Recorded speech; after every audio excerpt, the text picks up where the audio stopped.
Hi guys! For today's video, ayan, mag-share lang tayo ng ganap sa ating buhay. Ayan, kasi sa mga hindi nakakaalam, tahimik tayo sa social media. Ayan, hindi naman kasi lahat pwede natin i-post. Ayan, akala ng iba, nagjo-joke lang ako. Pero iba po, nakakaalam ng sitwasyon ko sa aking mga mata. Ayan, nagpatuloy pa rin tayo nagpapagaling kasi noong nakakaraan, nagpa-check up tayo at naresetahan tayo. Good for 1 week yung aking gamot.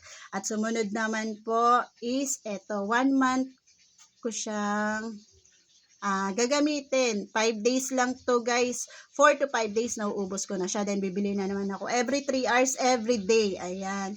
Kaya sana soon gumaling na tayo. Ayan. Follow up check up ko guys sa March. Ayan, next month.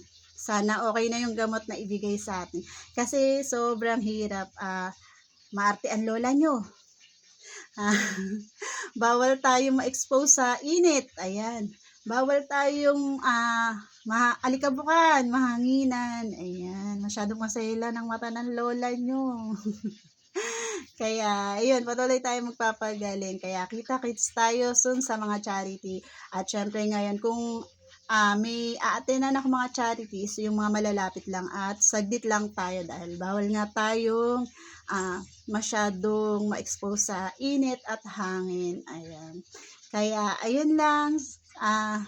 Sinare ko lang yung ganap sa aking buhay. Kasi yung iba, akala nagjo-joke lang tayo, pangiti-ngiti lang tayo.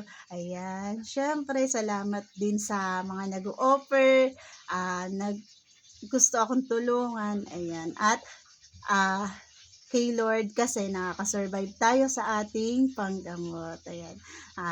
Kita-kits po tayo. Ingat po kayo palagi. Yun lamang po.